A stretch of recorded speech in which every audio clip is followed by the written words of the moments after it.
Sa wakas, mangyayari na tong labang iniiwasan mong masubok. Nung preskon pa lang, kitang-kita na ang hirap ng dinulot.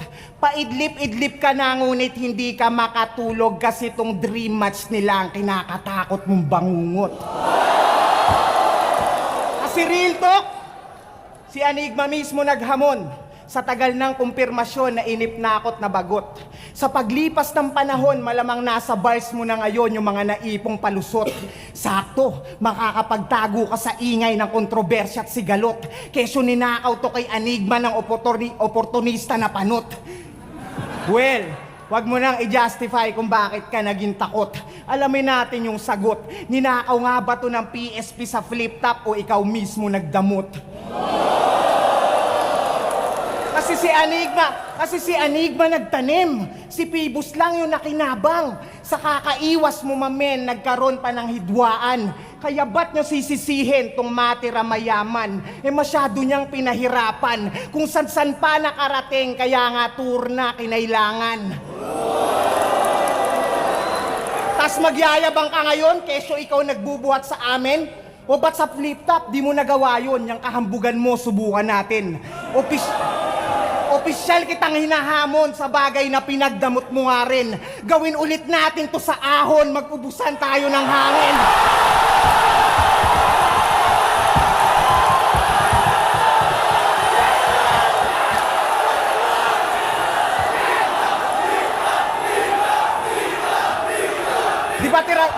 Di ba tirador ka umasta?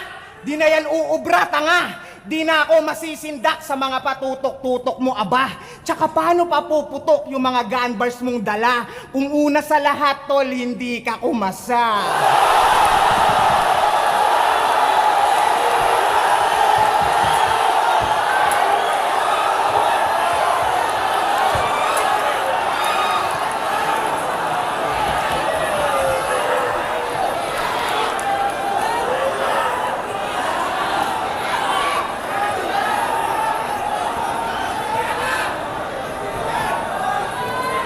Kahit nga sa 3GS gunman, lagi siyang tinatawagan.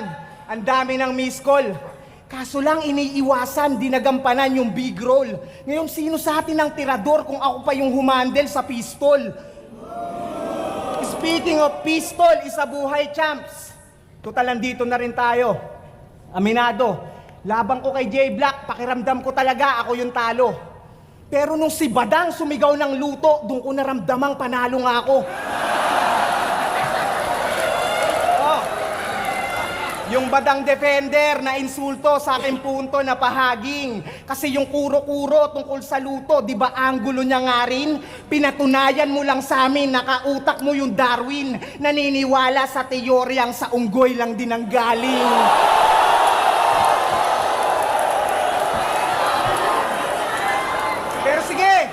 Pero sige, usapang luto. Ikaw, yung dalawang laban mo sa Davao, kamusta man? Kasi dapat talo to kay Sheyi at kay Shernan. Sus naman, di lang umingay yung issue porket home place, pero tus na yan. Shernan at Sheyi, dalawang SH na naging shh na lang.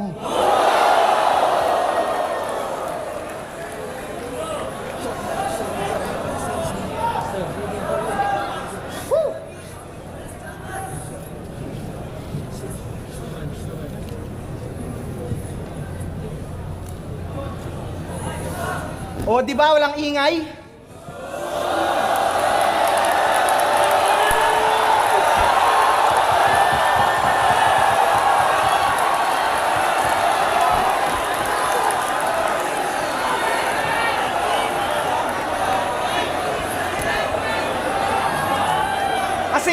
Kasi nga maraming supporter tong 6th.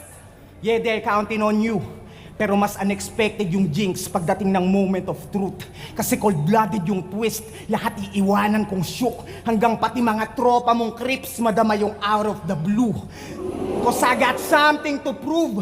At ang sarap panoorin na ako yung minamaliit nila habang pinapaburan ka sa comments. Isang patok sa takilya versus undefeated champ, i-compare natin yung moment. Ryan Garcia versus Tank, bagsak yan sa smaller opponent. Kaya ano, sino mga pumusta dito? Taas kamay mga boss, sino? Anong kala nyo, nag-i-invest?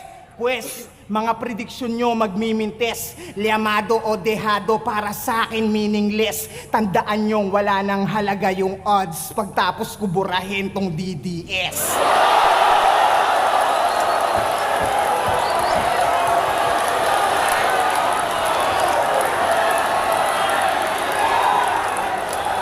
Kaya sa lahat ng nakabet, pakiabot tong babala ko. Wala kayong makakamit sa babala nyo. Yung mga makamot, yung babala to.